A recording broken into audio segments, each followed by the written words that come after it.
In the name of the Father, and of the Son, and of the Holy Spirit, amen. My Lord and my God, I firmly believe that you are here, that you see me, that you hear me. I adore you with profound reverence. I ask your pardon for my sins and the grace to spend this time of prayer fruitfully. My Immaculate Mother, Saint Joseph, my Father and Lord, my guardian angel, intercede for me. Today we begin a stage of the retreat, this first week of Lent, meditating on what in spiritual theology or even in theology period is known as the last things. De novissimis is the name of the course in Latin. That means the last things, on the last things. Is that study of the phenomena of death, judgment, heaven, earth, or rather heaven, hell, and purgatory. In other words, in the same way that we began this series of meditations that I like to call the Corona Retreat, Lenten Retreat, with a consideration of the beginnings, laying the foundation for everything. Before we go any further, it's also good that we meditate on where we're going. Then it will be easier to fill in all the space and all the time in between. We know where we came from, the alpha, we know where we're going, the omega, and now how to spend our life to get there. That's the logic of, shall we say, the outline of the retreat. And why are we going to meditate on the last things? Because you see, in philosophy, there's a principle that says that the final cause is the causa causarum. The end is what explains not just the means, but everything else about any being. What it's for is the ultimate explanation of what it is. So true is this, that even in language, many times, the more primitive a language, the more this thing is true, that the finality of a thing is what it's called. Upuan, higaan, tirahan in Tagalog, because it's what it does. That is finality.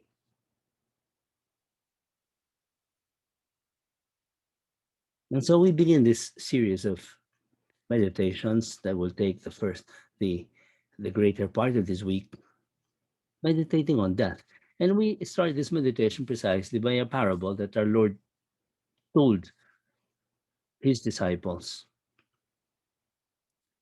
It's Saint Luke who narrates it, and he told them a parable saying, the land of a rich man brought forth plentifully, and he thought to himself, what shall I do? For I have nowhere to store my crops. And he said, I will do this. I will pull down my barns and build larger ones, and there I will store all my grain and my goods. And I will say to my soul, soul, you have ample goods laid up for many years. Take your ease, eat, drink, be merry.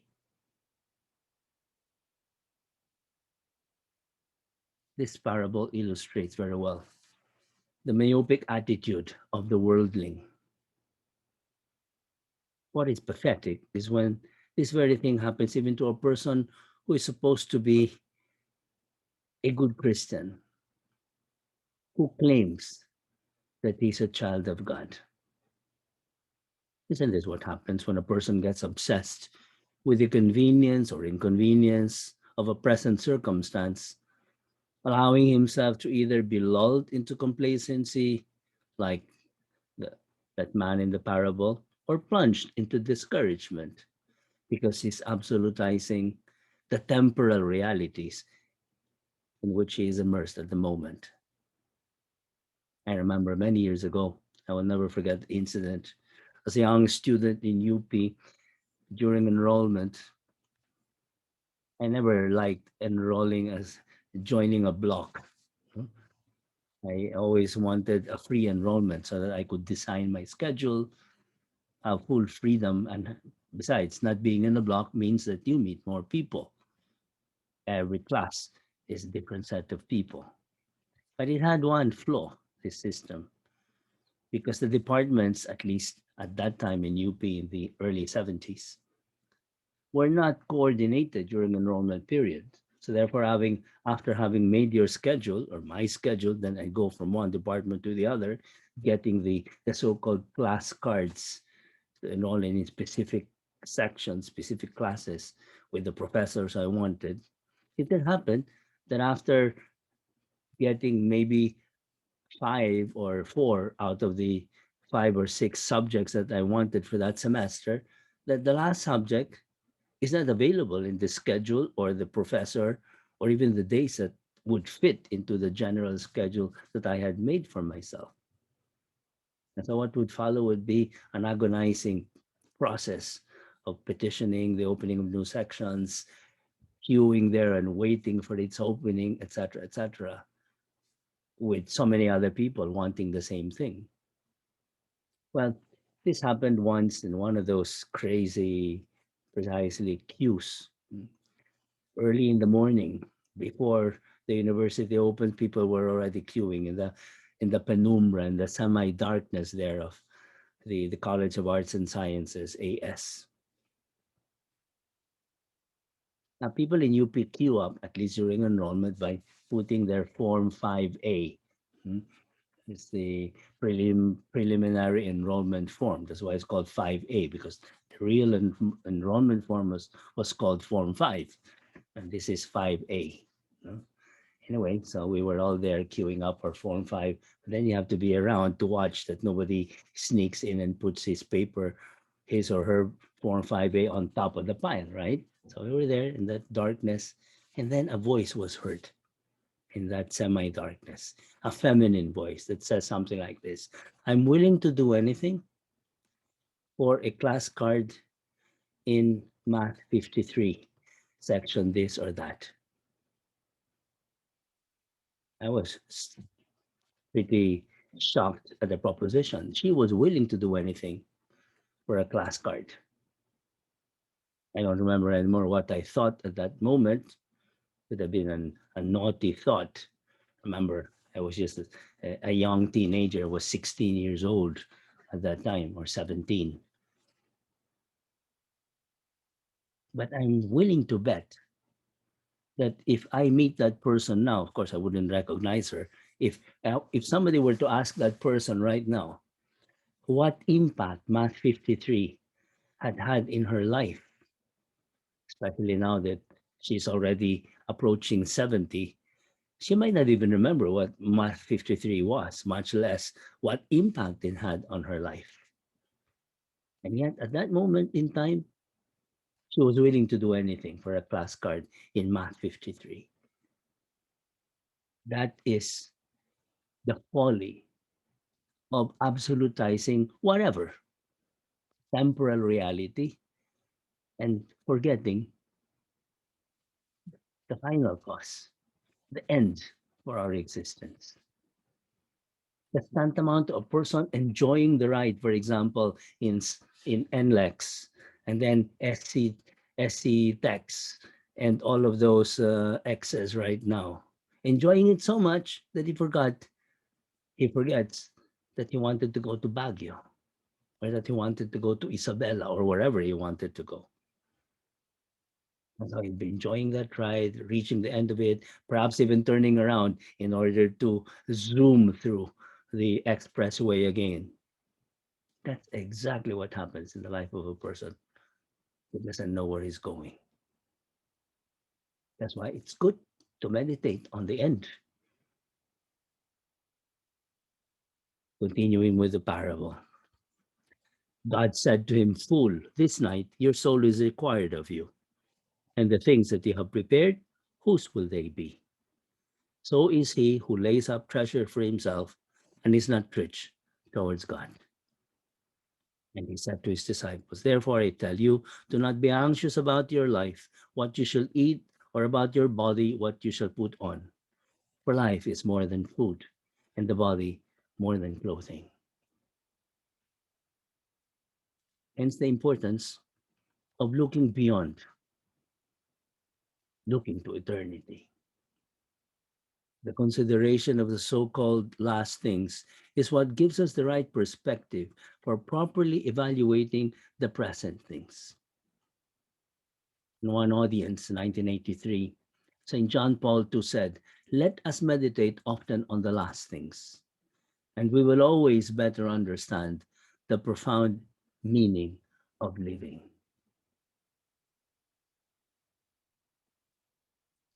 In his programmatic book, The Way, the founder of Opus Dei, Monsignor Jose Maria Escrivado Alagar, had written in point 736, "Have you seen the dead leaves fall in the sad autumn twilight?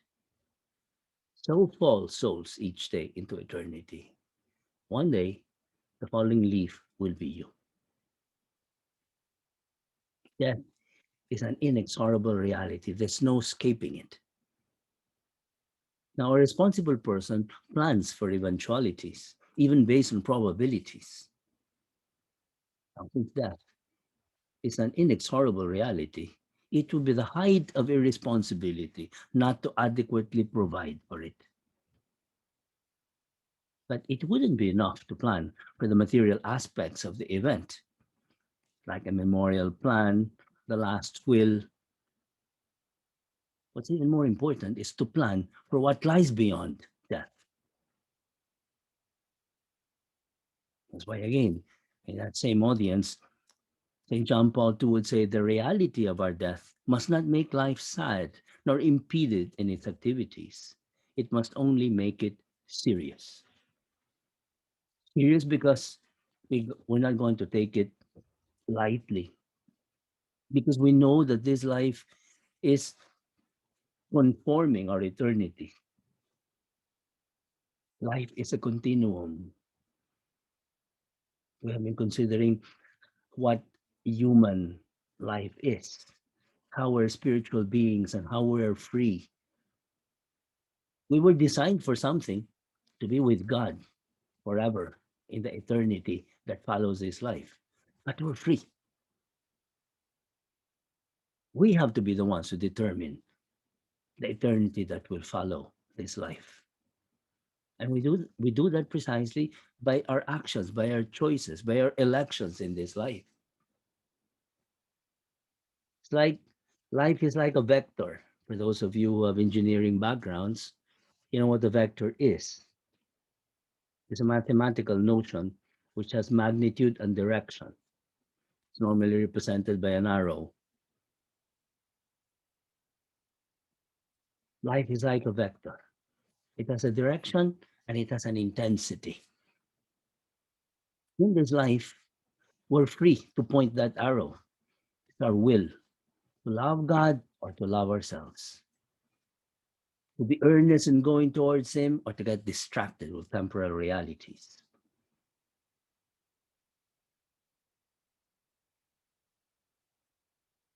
If we think of death, then we will act more responsibly. Instead of getting distracted, instead of making elections which are so temporary, we'll start looking at things and evaluating temporal realities in their connection, in their aptness or discordance with our last end, the ultimate end of our life. Consider this. If you're driving along, let's say, EDSA, starting from the Pasay end of it, because you live there, but you want to go to Tarlac. So you're taking EDSA, traversing the whole of Manila and Mandaluyong and Quezon City in order to go to LX. If you don't keep in mind that you're going to Tarlac, you might be tempted at the intersection of EDSA and SLEX, the South Superhighway, as we used to call it, noticing that, hey, that's a fantastic stretch of road, even elevated, while all this thing of EDSA is so um stuck in traffic that you will be tempted to turn right or turn left. More like turn right because it's it's freer going towards the south.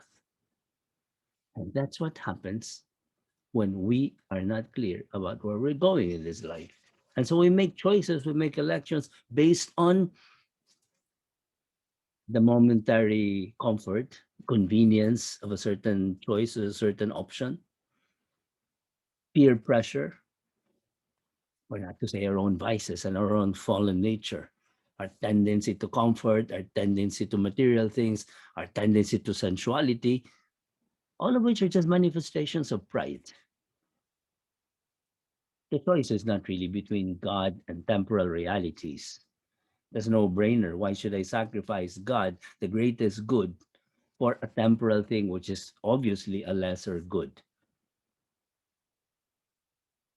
That's the mystery of iniquity, actually. How can a sane person, an intelligent person, sacrifice God, the love of God, the will of God, for something which is temporal, limited, finite? Well, because the choice is not really that.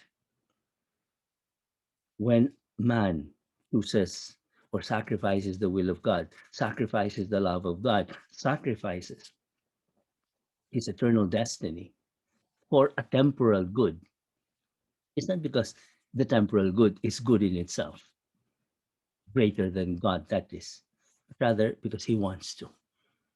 So it's not a choice between God and a temporal good. Ultimately, it's a choice between God and myself. If you ask a person why he did something which is obviously immoral, unethical, and so therefore detrimental not only to himself, but to the environment, to everybody else, ultimately, if you push him, he will answer, because I wanted to, because I could.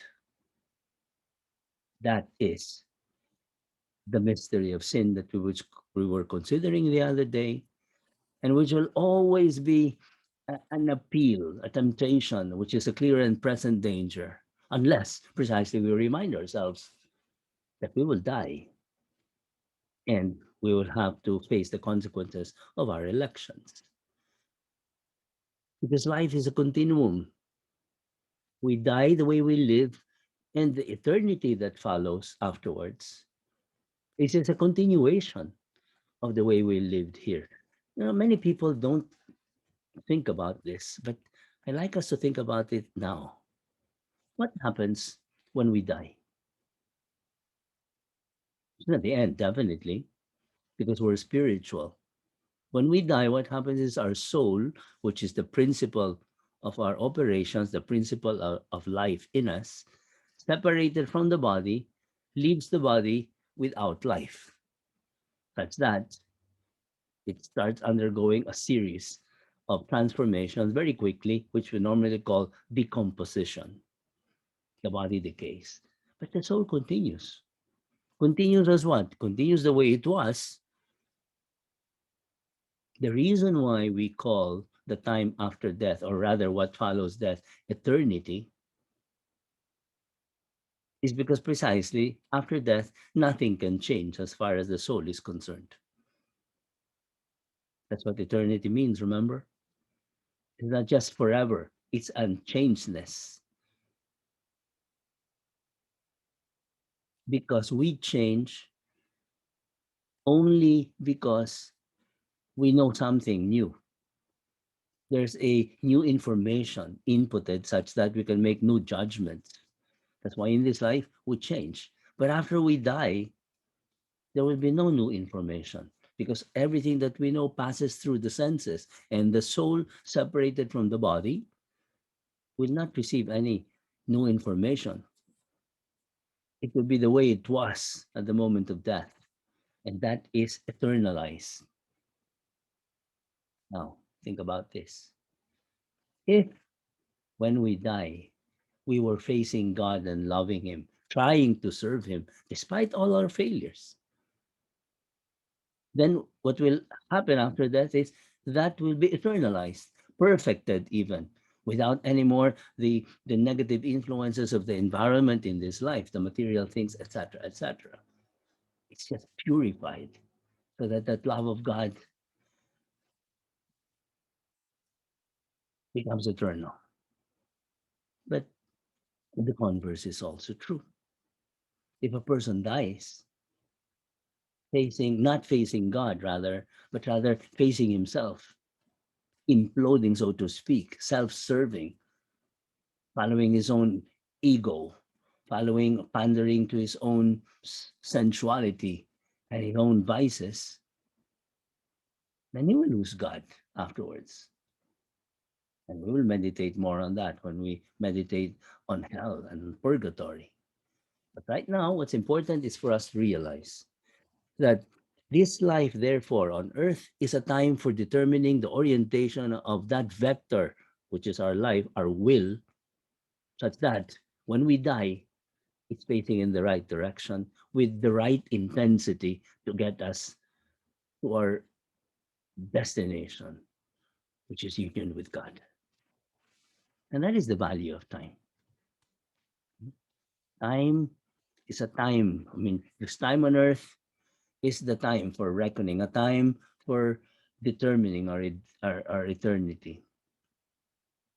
We are crafting our eternity with every moment of our life on earth. Every election that we make, every choice that we make, every moral act that we do has a projection to eternity. Therein lies the, shall we say, obligatority of the moral law.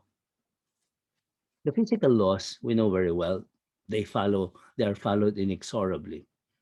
You jump from the 10th floor of a building, you're going to end up because of gravity in the sidewalk downstairs, and you will be converted to ketchup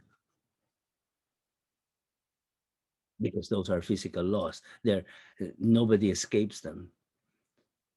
What escapes many people is the fact that the moral law is just as inexorable. The only thing is, seems like the effects don't follow immediately, but they do.